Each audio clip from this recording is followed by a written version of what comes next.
غور و خوض ذکر کے دوسرے دن میں خوش آمدید۔ میرا نام تہمینہ منصور ہے اور میں آج کی مشق میں آپ کی رہنمائی کروں گی۔ ہم اپنی زندگی میں چاہے جو کچھ بھی حاصل کر لیں، پھر بھی کبھی کبھی ایسے سوالات ہمارے ذہن میں اٹھتے ہیں کہ میں اپنی تمام کامیابیوں سے مطمئن کیوں نہیں؟ میں اپنے آپ سے خوش کیوں نہیں؟ مجھے ایسا کیوں لگتا ہے کہ جیسے میری زندگی میں ابھی بھی کوئی کمی ہے؟ یہ تمام سوالات در حقیقت ہمارے وجود کی گہرائیوں سے اٹھ رہے ہوتے ہیں، جہاں ہم یہ جاننا چاہتے ہیں کہ میں یہاں اس دنیا میں آخر کیا چاہتی ہوں؟ میں اپنے اندر کی اس خلا کو کس طرح پر کر سکتی ہوں تاکہ مکمل محسوس کر سکوں؟ اور میں دائمی اطمینان اور سکون کیسے حاصل کروں؟ صدیوں سے صوفیاء کرام اس بات کی وضاحت کرتے چلے آ رہے ہیں کہ ہم اس دنیا میں چاہے کچھ بھی کر لیں، اگر ہم اپنے رب سے جدا رہیں گے تو کبھی بھی پرامن نہیں ہو پائیں گے۔ وہ ہمیں سکھاتے ہیں کہ بنی نوع انسان اپنے دل میں ایک گہرا زخم لے کے پیدا ہوا ہے جو اسے اپنے رب سے منقطع ہونے پر ملا تھا، اور یہ زخم ہمیں دراصل تب ملا تھا جب ہم روحانی سطح پہ وجود پذیر ہوئے، اور یہی وہ زخم ہے جو زندگی میں سب کچھ حاصل کرنے کے باوجود ہمارے اندر ایک کمی اور پیار سے محرومیت کا احساس دلاتا ہے۔ لیکن جب ہم باشعور طور پر اپنے وجود کے اس خالی پن کا سامنا کرنے کی کوشش کرتے ہیں تو مکمل نجات کا آخری راستہ یہی نظر آتا ہے کہ اپنے رب کی رحمت بھری محبت اور شفقت کے آگے سر جھکا دیں۔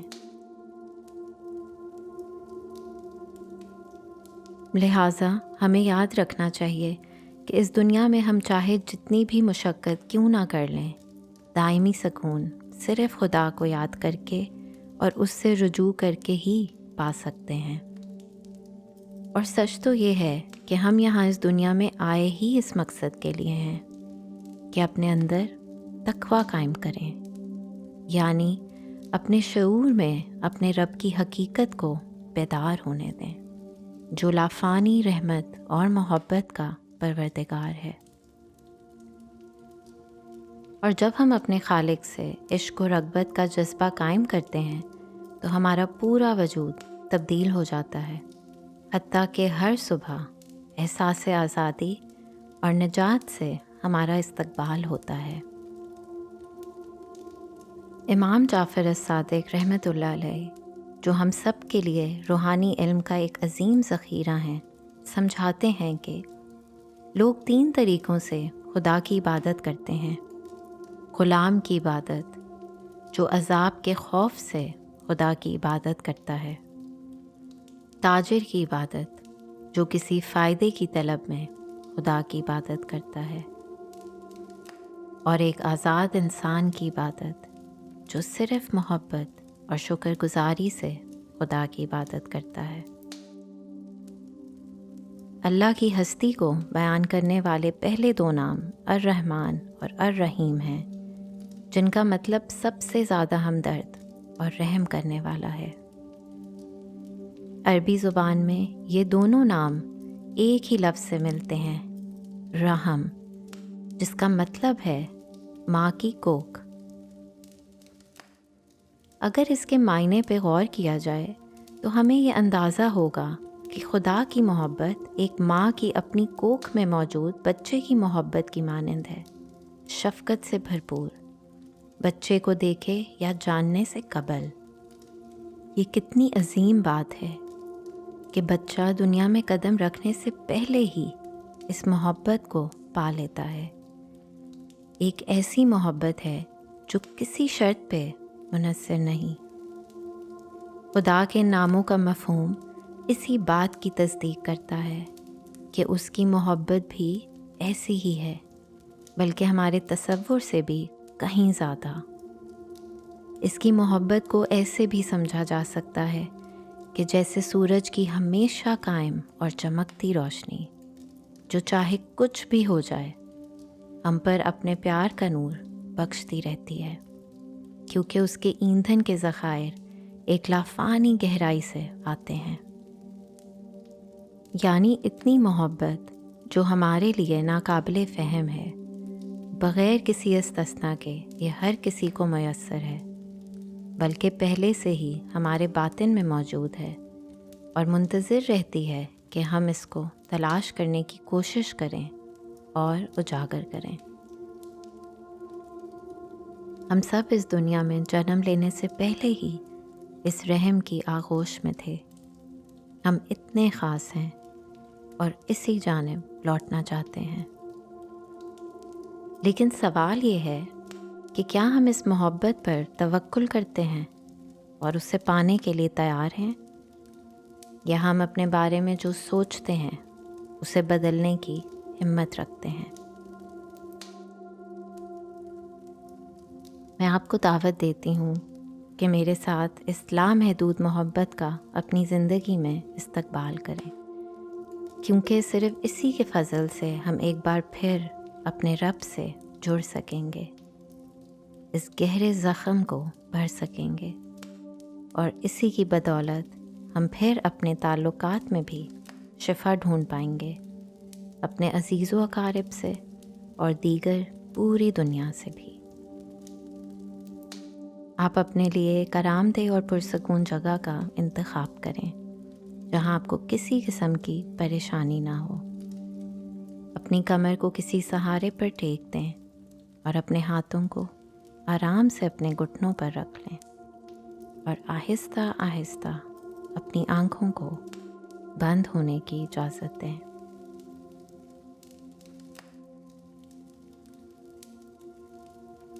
ایک گہری سانس اندر لیں اور منہ سے باہر آنے دیں۔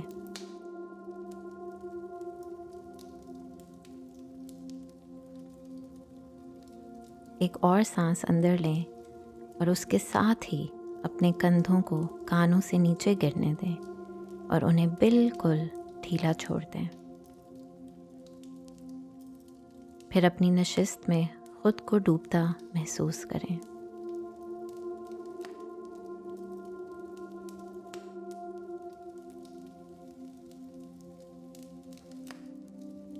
ایک اور سانس لیں اور اسے اپنے دل کے مرکز کی طرف بھیجیں۔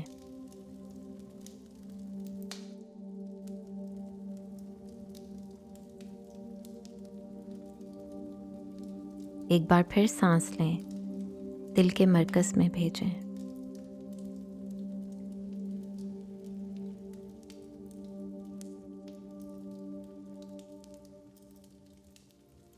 اس دوران اپنی توجہ مسلسل اپنے دل پہ قائم رکھیں۔ ہمارے اندر یہی وہ جگہ ہے جہاں یہ مقدس محبت پائی جاتی ہے۔ ایک اور سانس اندر لینے کے ساتھ اپنے دل کے مرکز میں سورج کی موجودگی کا تصور کریں اور دیکھیں کہ وہ کیسے وہاں سمایا ہوا ہے۔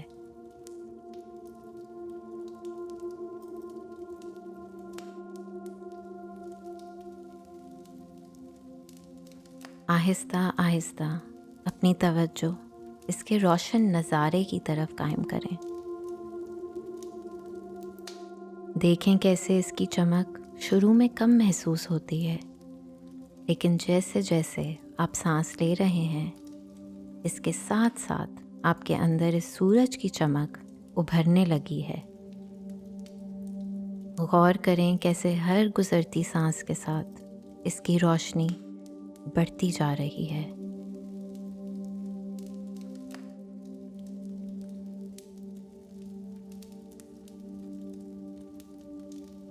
جگمگاتا اور منور، اس کی جوں جوں روشنی بڑھ رہی ہے، یہ آپ کے پورے جسم میں اپنی روشنی اور گرمائی پھیلانا شروع کر رہا ہے۔